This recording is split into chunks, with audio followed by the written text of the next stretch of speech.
Halo teman-teman semua, salam sehat dan salam sejahtera untuk kita. Perkenalkan, nama saya Reslin, saya dari Prodi Pendidikan Bahasa dan Sastra Indonesia, Universitas Katolik Santo Thomas Medan. Nah, video kali ini saya buat untuk memenuhi tugas akhir dari mata kuliah model pembelajaran yang diampu oleh Bapak Immanuel Silitonga, SPD MPD. Materi yang akan saya bawakan pada video kali ini adalah model pembelajaran pendidikan bahasa Indonesia realistik. Yang pertama yang akan kita bahas adalah pengertian dari model pembelajaran pendidikan bahasa Indonesia realistik. Model ini merupakan teori belajar yang digunakan dalam pendidikan bahasa Indonesia. Di dalam model ini merupakan upaya yang digunakan untuk menjelajahi sebuah situasi maupun persoalan. Nah, itulah yang dikatakan dengan realistik. Realistik di dalam pembelajaran ini tidak mengacu kepada realitas, tetapi mengacu kepada sesuatu yang dapat dibayangkan oleh siswa. Ada dua prinsip pembelajaran yang terjadi pada model pembelajaran pendidikan bahasa Indonesia realistik. Nah, yang pertama adalah prinsip aktivitas.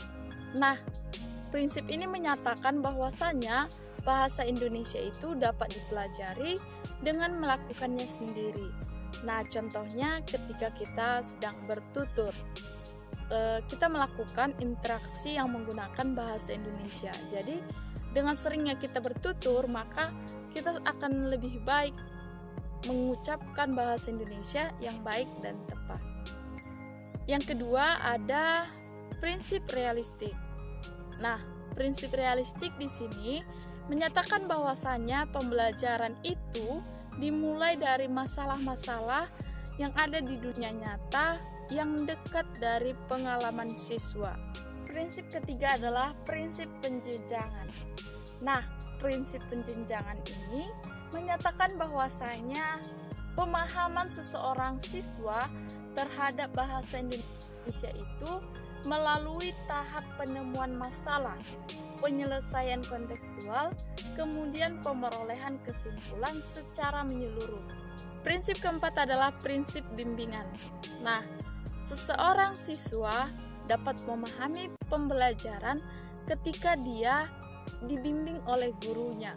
Jadi, ketika kita mendapatkan sebuah pemahaman, maka kita juga memerlukan sebuah bimbingan. Nah, itulah yang menjadi prinsip-prinsip yang ada di model pembelajaran pendidikan bahasa Indonesia realistik ini. Sekarang, yuk kita lihat bagaimana yang dikatakan karakteristik dari model pembelajaran ini. Karakteristik yang pertama adalah seluruh peserta dalam pembelajaran itu akan dinyatakan aktif, baik guru maupun siswa. Nah, di sini karena dalam pendidikan bahasa Indonesia ini sebagai aktivitas manusia, karena bahasa Indonesia ini merupakan alat komunikasi yang digunakan dalam bertutur.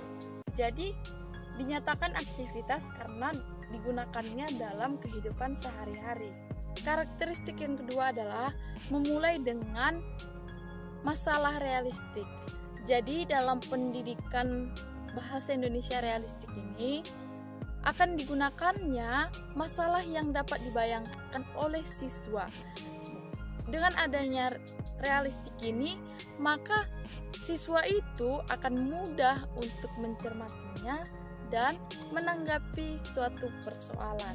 Karakteristik yang ketiga adalah memberikan kesempatan kepada siswa untuk menyelesaikan masalah dengan caranya sendiri.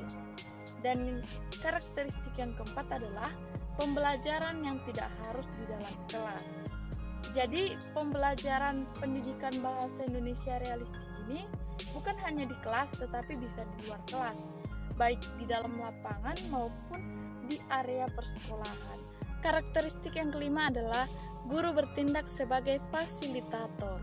Nah, di sini fasilitator artinya kita yang mengarahkan siswa ataupun memfasilitasi siswa atas kekurangannya.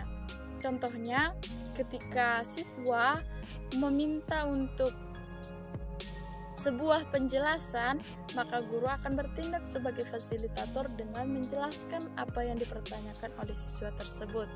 Karena dalam pembelajaran ini, yang bertindak dalam pembelajaran itu yang mengerjakan adalah siswa sendiri. Jadi dia memecahkan masalah itu dengan caranya sendiri. Setelah kita mengetahui karakteristik dari model ini, yuk kita lihat langkah-langkah pembelajarannya. Langkah pertama adalah memahami masalah kontekstual.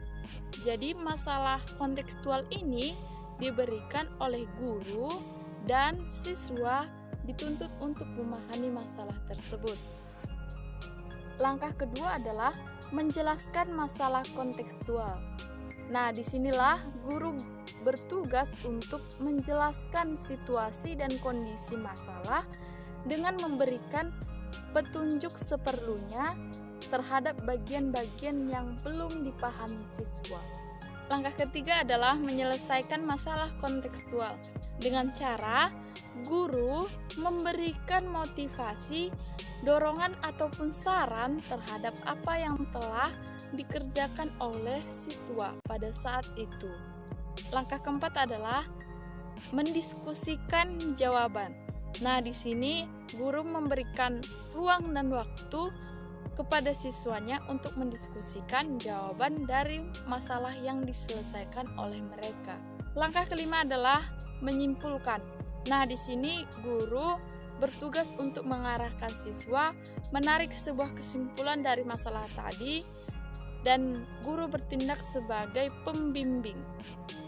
Setelah kita mengetahui langkah-langkah dari model ini, yuk kita lihat kelebihan dan kelemahan dari model ini. Kelebihan yang pertama adalah pendidikan bahasa Indonesia realistik memberikan pengertian yang jelas dan operasional kepada siswa bahwa bahasa Indonesia adalah suatu bidang kajian yang dapat dikonstruksi dan dikembangkan sendiri oleh siswa dan oleh setiap orang biasa, bukan hanya mereka yang disebut pakar dalam bidang tersebut. Dan model ini menjelaskan bahwasanya suatu masalah itu bukan hanya satu orang saja yang bisa menyelesaikannya, tetapi bisa juga dengan berkolaborasi dengan orang lain. Kelebihan yang ketiga adalah pendidikan bahasa Indonesia realistik ini menjelaskan bahwasanya proses pembelajaran merupakan suatu yang utama, dan untuk mempelajari bahasa Indonesia itu orang harus mempelajari sendiri proses itu dan mencari konsep-konsep dan materi-materi bahasa Indonesia itu sendiri. Selanjutnya adalah kekurangan dari model ini.